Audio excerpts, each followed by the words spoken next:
Just when Chima finished dishing out her heavily concocted story, she heard a soft cough behind her, like someone clearing their throat. She turned around slowly and her eyes grew wide with shock. Prince Nnamdi too looked up, and there, standing right behind Chima, was Olwoma.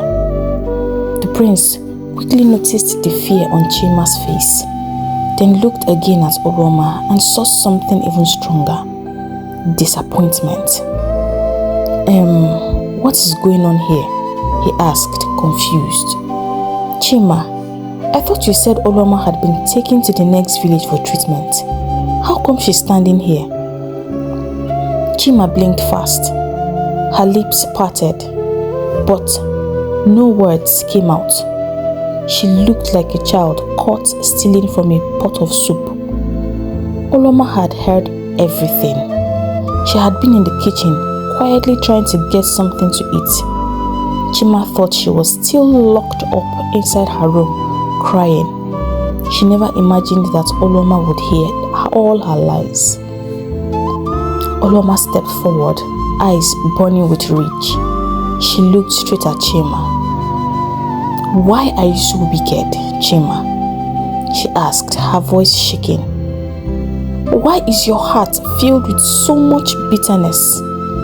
Of all the things to wish your own sister, epilepsy,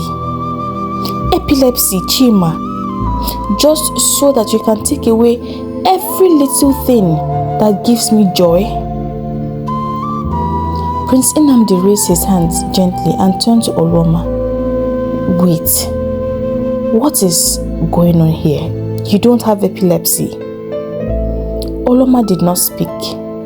She did not need to. The prince looked back at Chima. The shame on Chima's face said everything. Without a word, Chima, seeing that her plans had backfired, turned and ran. Olwoma turned to the prince to apologize, but he was still in shock. Why would your own sister do that to you? Why would she say such terrible things about you? He asked softly. Olwoma gave a sad smile. It's a long story, my prince. I wouldn't want to bore you. Prince Nnamdi looked around and spotted a wooden bench under the big Icheku tree that gave shade. Come, he said gently, taking her hand. Let's sit.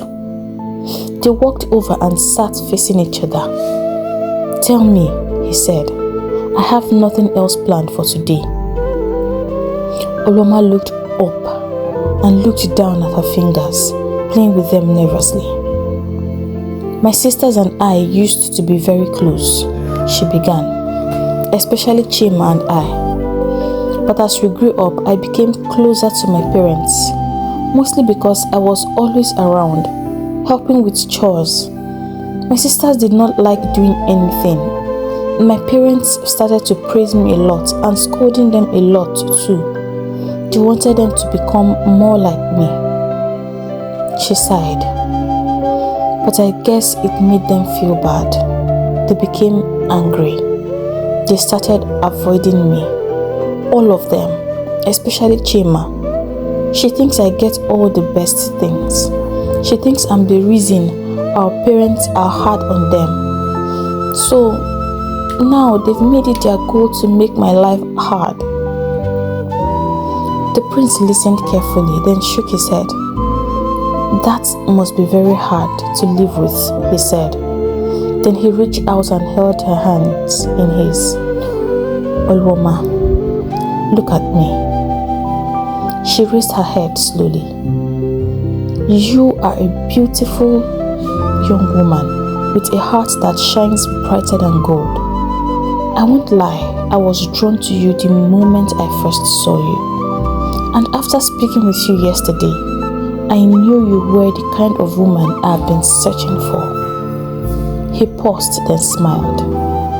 And after what just happened here today, the way you stood there and handled it with all the calmness, I'm now fully convinced the gods must have sent you to me. You are strong, you are kind, You are everything I've prayed for. He looked deep into her eyes. You've been lonely for too long, but you don't have to be anymore. I'm here now, and I'm not going anywhere. Let me be that friend you need. Whenever you need me, I promise I will be here for you.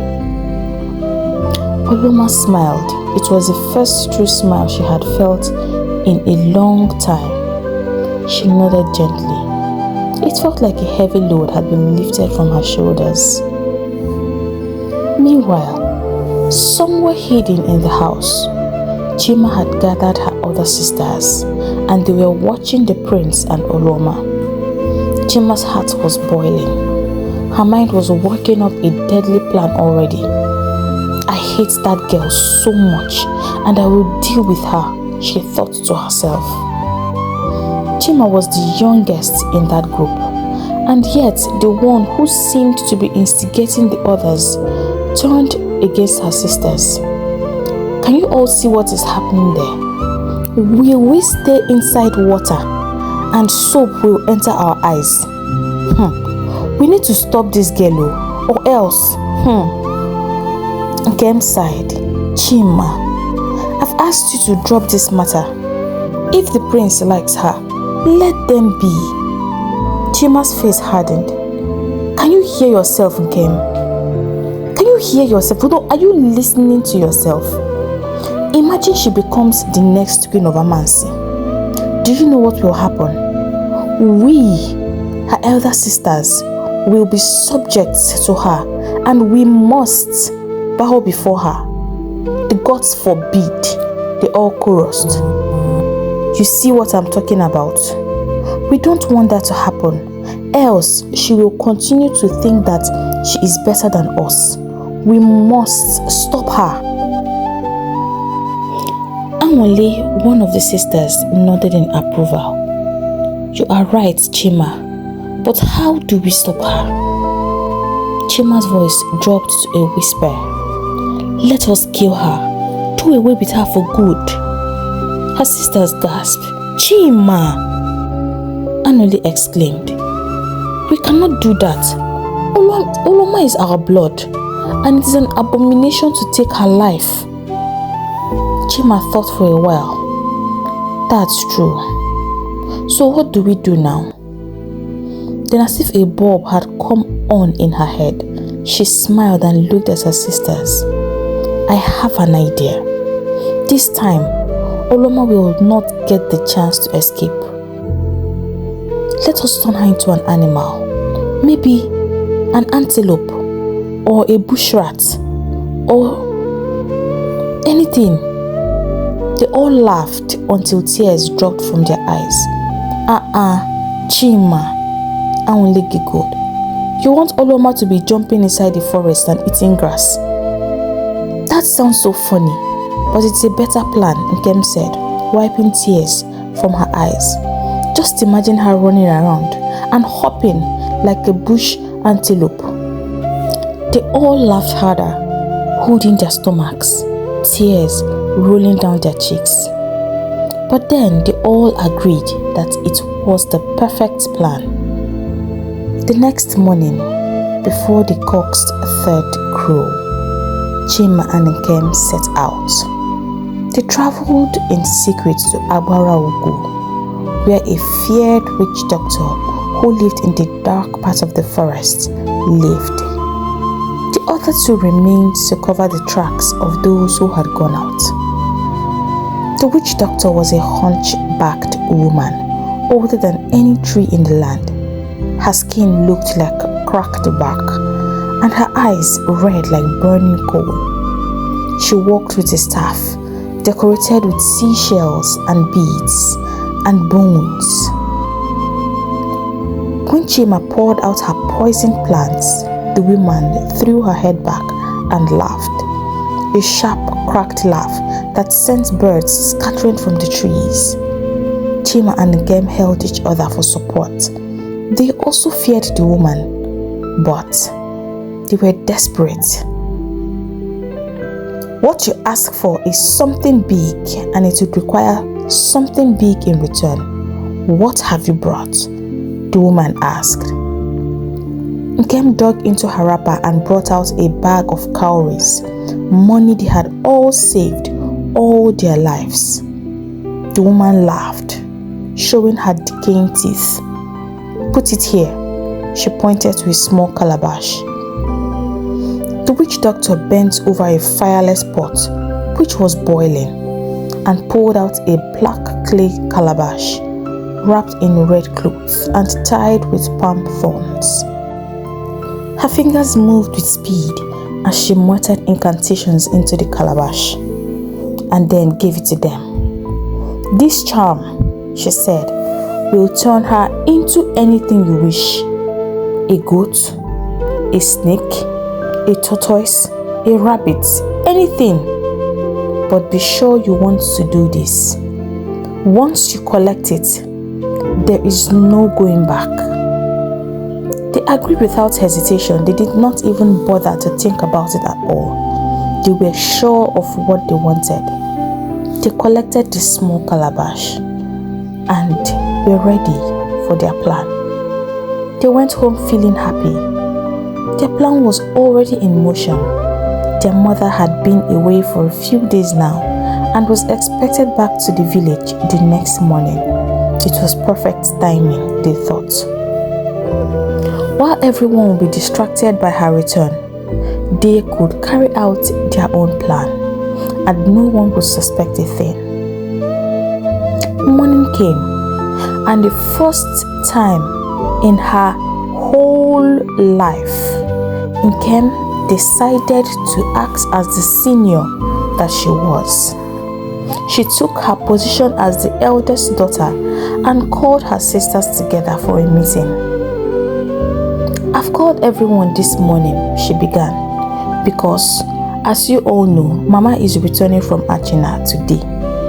We need to make her happy when she gets home. So today, we will clean the compound together, fetch water from the stream together, and after that we will all go into the bush to gather firewood together. No fighting like rats when Mama returns, especially you, Chima and Olwoma. Everyone nodded in agreement. Olwoma said nothing, but inside something did not feel right. For Nkem to rise up to her role like this, just like that overnight, it was suspicious. She could not explain it. There was a strange heaviness in her heart. But since everyone seemed cheerful about it, she smiled and agreed like the rest, at least before they would come for her, as usual. They all got to work immediately. The compound was swept clean, pots were scrubbed, everywhere sparkled. They went to the stream together and filled all the drums and pots with fresh water. Even their father noticed. He stood at a corner smiling proudly. Finally, he thought, my daughters are united again. By midday, the chores were done. The sun stood high in the sky as the girls, dressed in their wrappers, holding their machetes and ropes, they set out into the bush to fetch firewood. They all laughed, chatted, and sang as they walked, all except Olwoma. Her heart was beating faster with each step they took. The further they went into the bush, the stronger her fear grew. She kept stealing glances at her sisters, but they looked normal. They were laughing, smiling, talking like nothing was wrong. But that was until they reached a large clearing deep in the forest. Suddenly, all laughter stopped. Olwoma froze. Her sisters circled around her, cutting off every possible escape. She was trapped in the middle, confused. What is going on? What is happening? She asked, her voice shaking. Chima stepped forward and laughed coldly. You told us that one day we would kneel and beg for forgiveness, that we would kneel before you, Olwoma, and beg you for forgiveness. Now tell me, who looks like she should be begging?" The others laughed. Tears filled Oluoma's eyes as fear wrapped itself around her. "I've done nothing to deserve this," she cried. "Why do you hate me so much? Was all the smiling this morning and all the work just to lure me here? Do you want to kill me? The gods forbid that we kill you," Nkem replied, her lips twisting into a wicked smile. "We have something much better planned." Chima brought out the tiny black calabash from her basket and slowly opened it. Oluoma gasped, her body shook. "What is that?" "You will see," Chima said with a grin. Oluoma turned to run, but there was no way out. The circle was tight. Chima looked her straight in the eyes, called her name 3 times, and then blew the powder from the calabash into her face. Oluoma coughed once. Then her body began to change. Her arms twisted, her legs bent, her body shook. And within seconds, standing in the middle of the clearing was no longer a girl, but a very beautiful brown antelope. The sisters stared in shock. Anwele and Anuli looked at each other, suddenly afraid.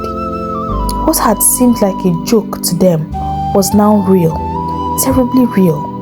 It was funny when they were discussing it, but right now, it was not. Fear gripped them. The antelope. Oluoma looked around in confusion. Her big brown eyes, filled with tears, real human tears, rolled down her face. Then she turned and ran deep into the forest. Gone. Vanished. Anwele was the first to speak. "Are you sure we did the right thing?" she asked in her small voice. Anwele nodded. "Yes, I mean, no. This doesn't feel right. She's our sister, our own blood." Chima and Nkem both bursted into laughter. "This one the both of you are doing is medicine after death," Nkem said sharply. Chima's eyes darkened as she moved closer.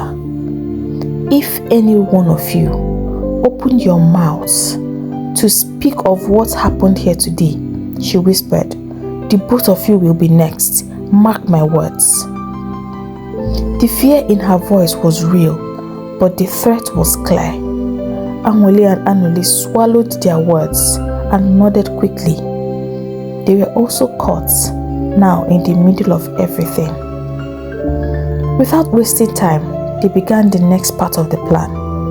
Nkem picked up Oluoma's wrapper, which had dropped after her transformation, and then shredded it into smaller pieces.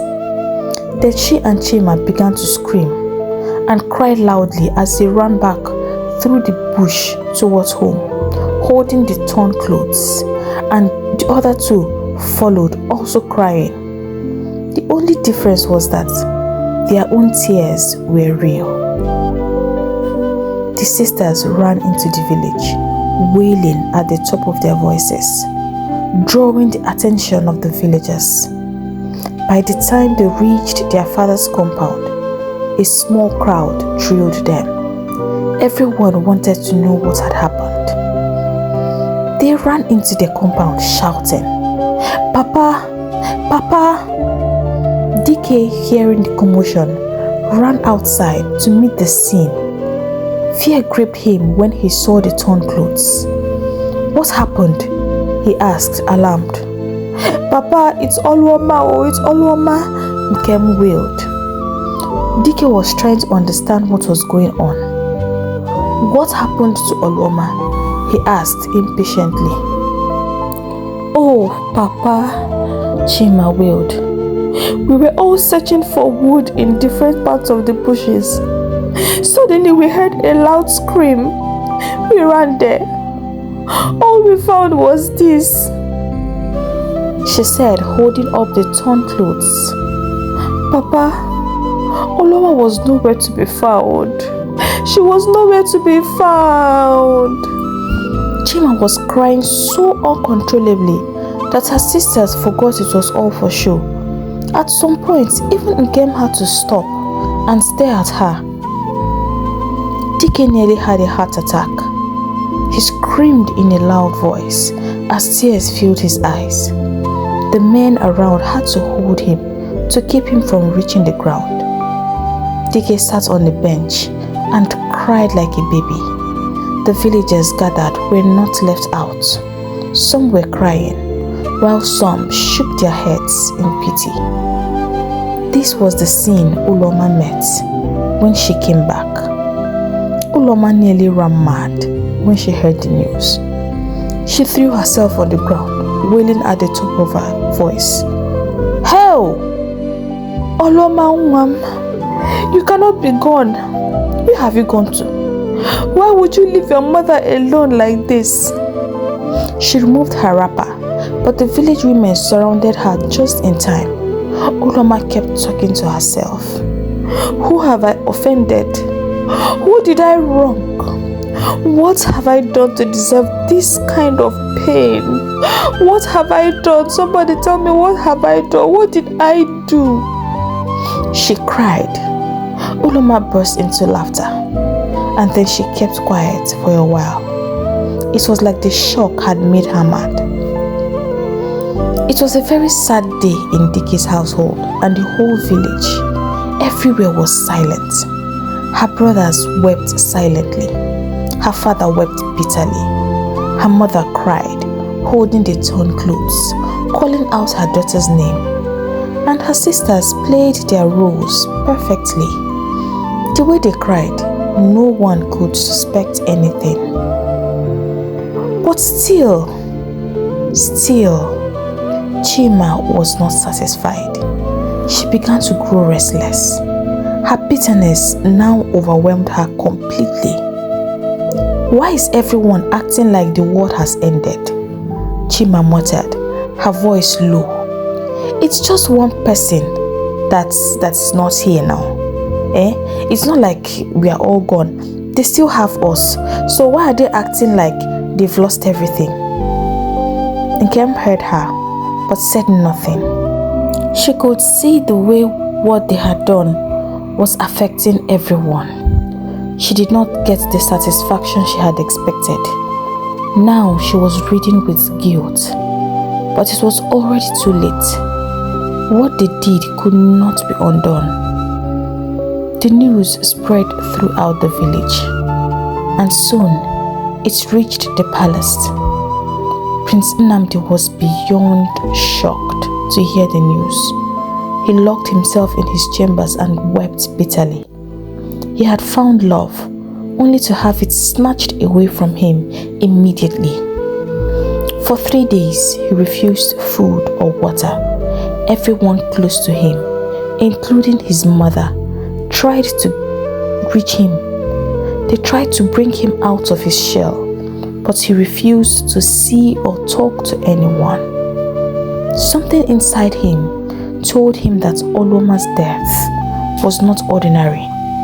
Not after the things she had told him and his encounter with Chima the other day. But he had no proof. Therefore, whatever he thought or felt was mere speculation. As for Oloma in the forest, she wandered through the forest alone like a lost soul.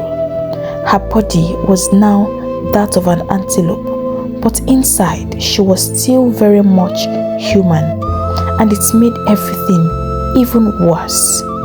Her soul was trapped inside the body of an antelope. The pain of her sister's betrayal was unbearable. Then there was her parents. She wondered how they were feeling and what lies they had been told. She could imagine how broken they would be. How will my mother survive without me? She thought. Then she thought about her prince. Tears filled her antelope eyes. She had only just met him, and almost immediately, she had lost him forever. She wished that she could just die. She wished that some hunter, or maybe a wild animal, anything at all, would just take her life. Maybe then, she would finally find peace on the other side. That prayer was answered sooner than she expected, though not in the way she had imagined. One clear starry night, a hunter entered the forest. He moved silently, holding his bow and arrow. His eyes were sharp. He was searching for game. Then, he saw something in the distance. The most beautiful antelope he had ever seen. Its coat was smooth, and its eyes was otherworldly. Strangely, the antelope did not run. It just stood there, staring at him. This must be a gift from the gods, he thought to himself, smiling. He raised his weapon and aimed. Fired. The arrow struck the antelope in the shoulder. It staggered and fell. But when the hunter ran to collect his prize, he stopped in shock. Lying on the ground was not an antelope. It was a young woman, naked, bleeding, unconscious. The hunter dropped his bow, his hands shaking, his heart pounded. "What is this?" he whispered. "I'm sure that I saw an antelope." His first instinct was to run, but he could not bring himself to do it. He knelt beside her. She was still breathing. He touched her. Her skin was warm. She was real. She felt very real. Quickly, he took off his animal skin and gently wrapped it around her. Then he lifted her carefully into his arms and carried her back to his small hut. Her breathing was slow, but she was alive. Days passed. The hunter, whose name was Echezona, did all he could to bring Oloma back. He gave her herbs his late mother had taught him to use. He cleaned her wounds, kept her warm, and stayed close by, never leaving her side. Still, she did not wake up. He was worried because the arrows were poisoned. But the fact that she was still breathing gave him hope. He continued to care for her, and finally, on the 5th day, her eyes opened. Echezona was filled with joy. He bent beside her, smiling. "You're awake. Thanks to the gods," he said happily. Oloma blinked. She looked around the strange hut. Then she looked down at her body. She was human again. Her hands, her skin, her face. It was all real. Tears of joy filled her eyes. She touched her face gently, too weak to speak at first. Echezona noticed her tears and he became worried. "What happened to you?" he asked kindly. Oloma looked at him again, then spoke softly. "Who are you?" "I am a hunter," he said. "I shot at an antelope in the forest, but when I came to pick it up, I found you instead. My arrow pierced your shoulder. I was scared, but I couldn't leave you. You've been here for 5 days." Oloma burst into tears again, louder this time. She cried so hard that Echezona became even more curious. "What happened to you, young maiden?" he asked again. Oloma looked at her hands, still shaking, and finally said, "My name is Oloma. I am not an antelope. I am a real human being, with flesh and blood." Echezona stared at her confused. "Does it mean that I am sick?" "I said I saw an antelope. How did you become an antelope?" "I'm very sure I saw an antelope back there in the bush," he asked. "My sisters did it," she replied. "What? How?" "Yes, My own sisters, she said, nodding. They tricked me, took me to the forest and turned me into an animal because they envied and hated me. Echezona was silent for a while. He couldn't believe it. He shook his head in disbelief. Your own blood. That is wickedness beyond words. Oloma looked up at him, her voice weak. Please, I need your help. I don't know where I am now, but I'm from Achina. I need you to help me find Prince Nnamdi, the Prince of Achina. Please tell him that you know where to find me. Bring him here to me, I beg of you. I know this is too much, but right now I have no one else. Echezona looked into her eyes, full of pain. He thought for a moment, then agreed. Echezona was from Asi, a small village very close to Achina. He packed a few things at dawn the next day, and by midday he was standing inside the grand hall of the palace, waiting to see the prince. When Prince Nnamdi heard Echezona's story, he was speechless. His hands shook. His heart beat fast. Oloma is alive. The hunter nodded. Prince Nnamdi's heart broke all over again. He had known it deep in his heart that her sisters had a hand in whatever happened to Oloma. Now, his fears had just been confirmed. Without waiting another moment, Prince Nnamdi stood up, ordered for a few things to be packed quickly. Then, to avoid attention, he disguised himself in plain clothes and followed Echezona. That very night, they traveled on foot to Asi, the hunter's village. The journey was not long, and the prince did not even care if it was. The hope of seeing Oloma again gave him strength. He ignored the crown. All he wanted was her. By the time they reached the hunter's hut, it was already deep into the night. But there she was, sitting frail but alive. Prince Nnamdi stood at the door, speechless. Then slowly he walked to her and knelt down in front of her. His hands trembled as he reached for hers. He took her hand gently and looked into her face. "It is really you," he whispered. Oloma nodded, her eyes full of tears. "They turned me into an animal," she cried, her voice breaking. "My sisters, they looked me in the eyes and turned me into an animal." Prince Nnamdi pulled her close and wrapped his arms around her. "It's okay," he whispered. "I'm here now." He held her tightly, rocking her gently like a child. "Don't worry," he said calmly. "I will make sure they pay for what they've done to you. I promise."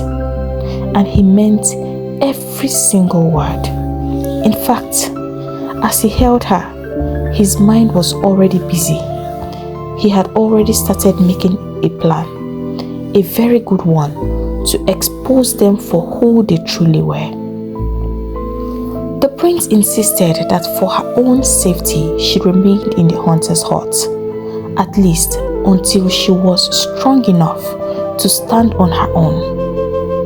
It took her another 2 days to fully recover, and by then, Prince Nnamdi had already set his plans. When the prince saw that Oloma was now finally strong enough to face her family, he had Echezona sneak her into the palace under the cover of the night. He wanted to make sure that no one saw her. And then he made sure that he had beautiful clothes and beads, the one fit for a queen, available for her. He wanted her to make a grand entrance. He wanted to see the shock on the faces of her sisters. He He wanted to know how they would feel. The next morning, with permission from the king, Prince Nnamdi dressed up in his rich ceremonial robes, adorned with gold jewelry. He ordered that his royal carriage be set up, and with his royal guards, he set out to Dike's compound. The royal carriage passing through the village drew attention, just as the prince wanted. And within a twinkle of an eye, villagers started to trail behind the carriage. They all wanted to know where the prince was headed, for wherever it was, it had to be special. The carriage did not show up for ordinary reasons. The prince rode into Dike's compound, carrying with it commotion from the villagers. It was a cool evening, and everyone was back from the day's work, just relaxing or doing something else. On hearing the commotion, they all ran out to see what was happening. Oloma was in the kitchen peeling some yams for dinner. She too ran out, still holding her kitchen knife. Dike was surprised to see the prince stepping out of his carriage, dressed so majestic. Prince Nnamdi stepped forward. "Good evening, Ichie Dike." Dike quickly recollected himself. "Good evening, my prince. To what do I owe this unexpected visit?" The prince's face became sad. "Ichie, I'm sure that you were aware that your late daughter Oloma and I had something going on before the unfortunate disappearance." Dike's heart boiled with anger as he remembered what he still thinks is the truth, but he managed to hold his temper in tight reins. My prince, I believe all that is in the past now. There is no need revisiting the past." The prince frowned. "Oh, but there is a need. What I had for Oloma was pure, real love. I had plans to officially come to ask for her hand before she disappeared." Dike could see the sincerity in the prince's eyes. His heart softened. "It's all right, my prince, but the fact still remains that she is gone, and our hearts will forever miss her. That is why I am here today, Ichie. The love I had for Oloma was deep, and to honor her memory, I would like to marry one of your other daughters in her place. Something in my heart tells me that this is what Oloma would want." Dike was surprised. "Are you sure this is a good idea, my prince?" Prince Nnamdi smiled. "I have thought about this carefully, and I know that this is right. Personally, I would prefer Chima. She is the youngest right now and the one most suitable for me.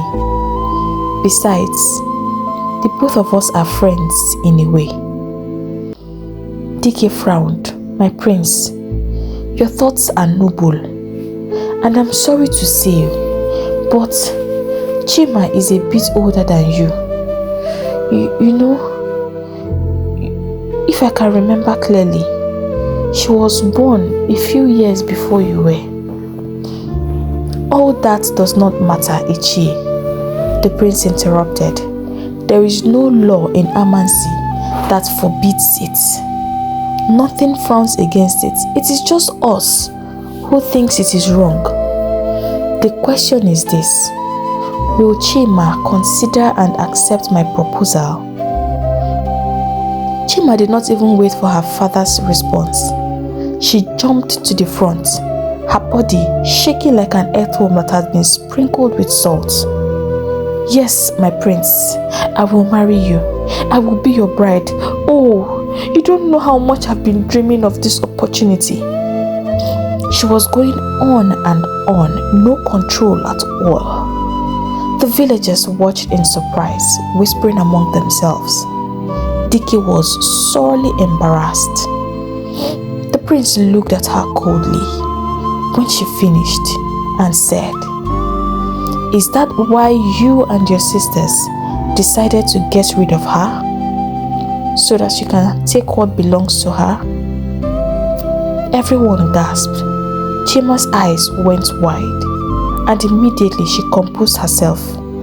I don't know what you're talking about, my prince. I don't understand. We would never do anything to hurt our sister. The prince stepped closer, his eyes never leaving Chima's. "How much do you like antelopes, Chima?" the prince asked again. Chima started sweating profusely, and so did the others. They knew that their secret was out, but Chima refused to go down without a fight. Antelopes, they are fine," she stammered. The prince's face hardened the more. "Is that why you chose to turn her into an antelope?" Chima's body stiffened. The crowd started murmuring even louder. Dike and his wife were beyond shocked. My prince," Dike interrupted. "This is an heavy accusation. My daughters love each other and would never do such a thing to each other." The prince smiled. "Ichie, I am the crown prince of Amansi. One day, I will become the custodian of the law, the king of this land. I do not make false accusations." He clapped his hand 3 times, and Oloma stepped out of the carriage, escorted by Echezona, the hunter who had saved her. Everyone gasped in shock. Dike staggered back, tears rushing to his eyes. Oloma dropped her knife and covered her mouth, screaming her daughter's name. Chima and her sisters stood frozen, eyes wide like saucers. Oloma stood radiant, beautiful, alive. Her eyes met her father's. Then she turned to the prince, who stepped forward and took her hand gently. Her mother rushed forward and held her daughter just to make sure that she was real. And alas, she was.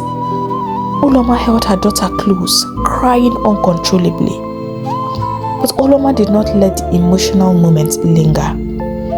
She had more important things to deal with. She faced her sisters, especially Chima. "Hello, Chima," she said, sounding as calm as ever. Chima shook her head. "This is not real."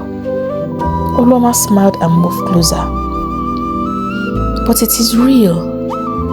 You thought you had gotten rid of me, isn't it?" Nkem bowed her head in shame. Anwole and Anuli moved back to hide from view. Chima's face twisted in horror and disbelief. Her lips trembled.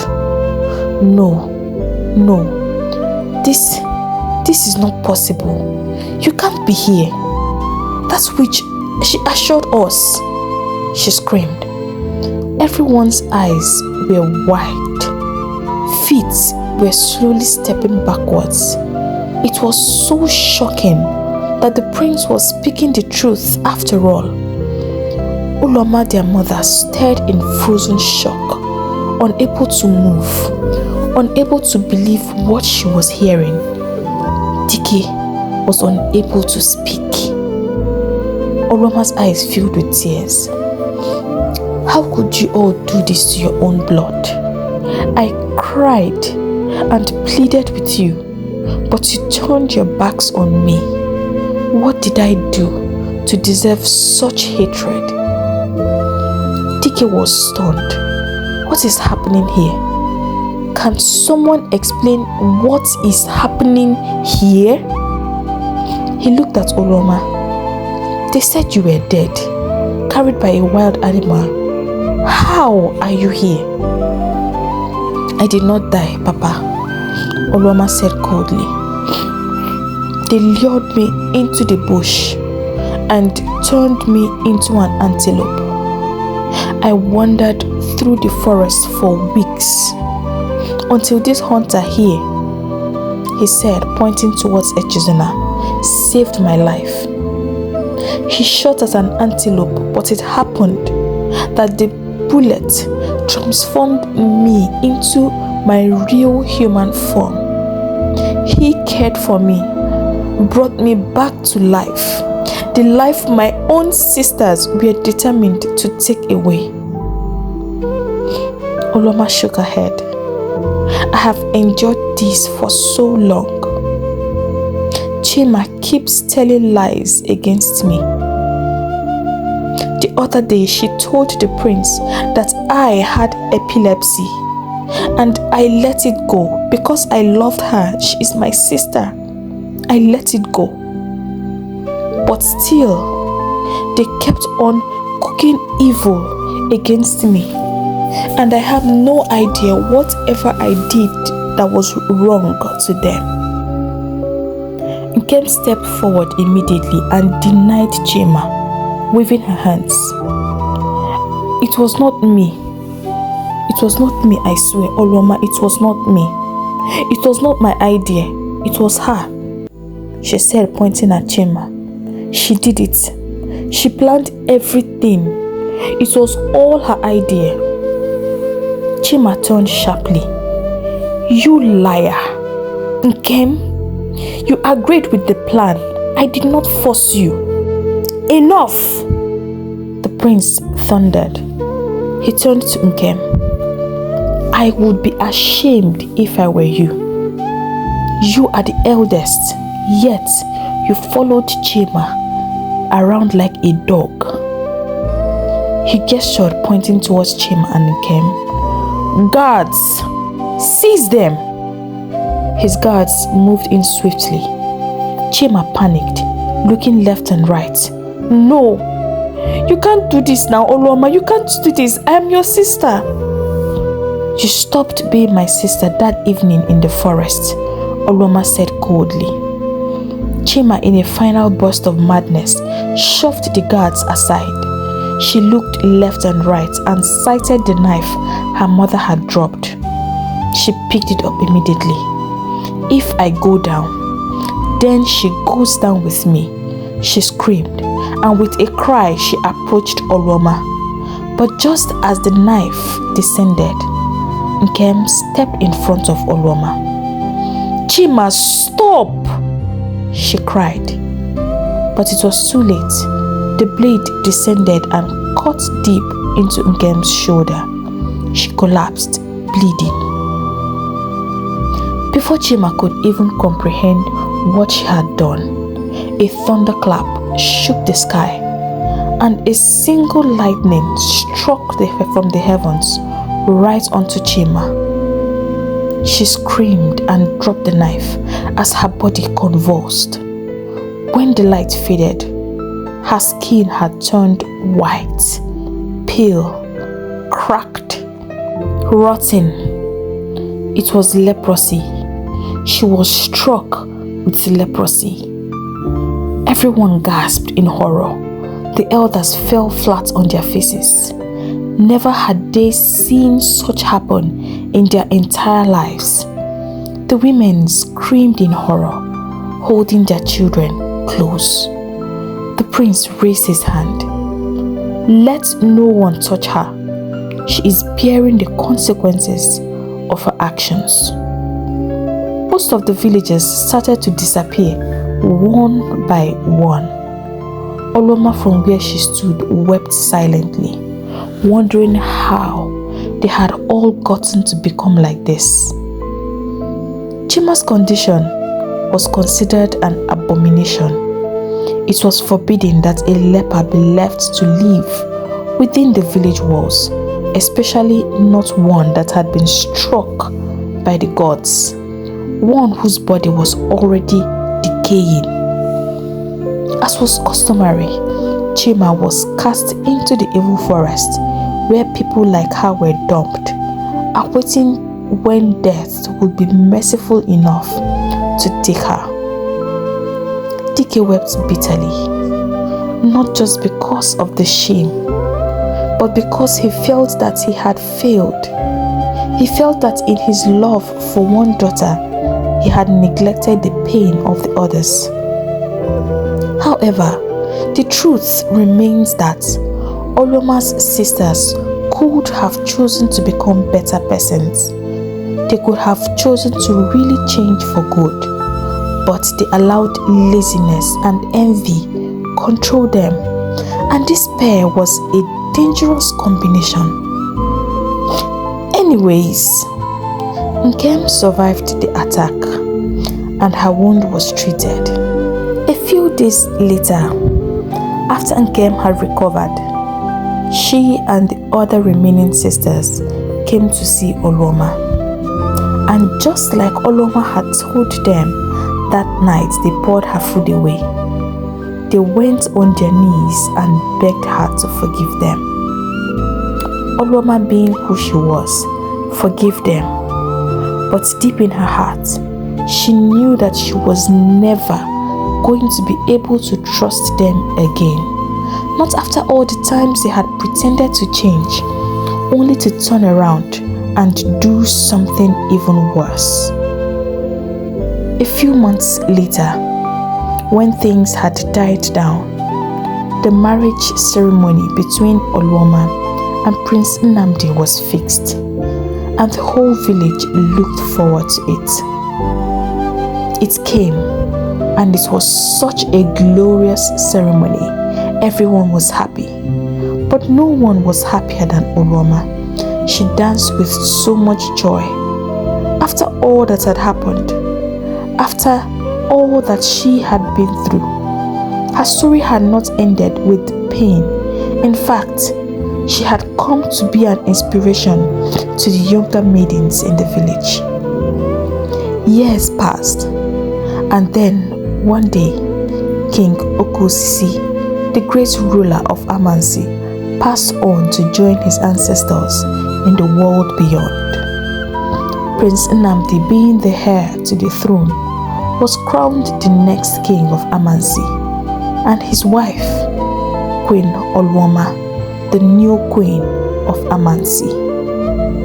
On the day of the coronation, Oloma, wearing her crown and dressed beautiful in all her royal glory, sat beside the king as the whole village bowed to them, singing their praises.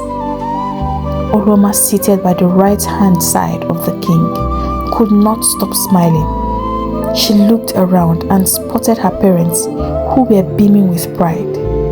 Then her eyes fell on her sisters. Of course, they were already married too.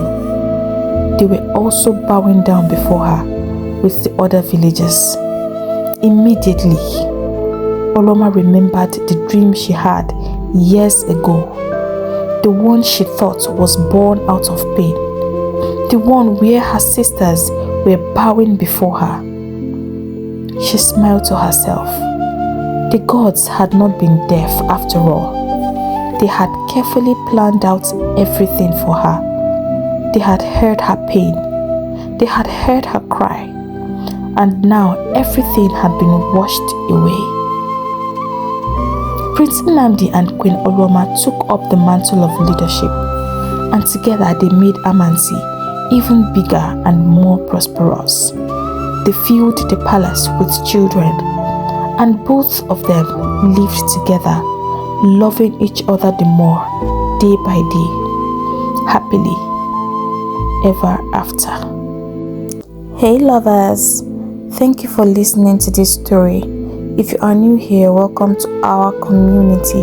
I hope you enjoyed listening to this story as much as I enjoyed creating it. If you have not done so already, please hit the subscribe button. And to support the growth of our community, give this video a big thumbs up. If you know someone who would enjoy a story like this, do not hesitate to share. Don't forget to leave a comment down below. Remember to like, share, drop a comment and subscribe. I'll take my leave now, but I hope to see you in my next video. Bye.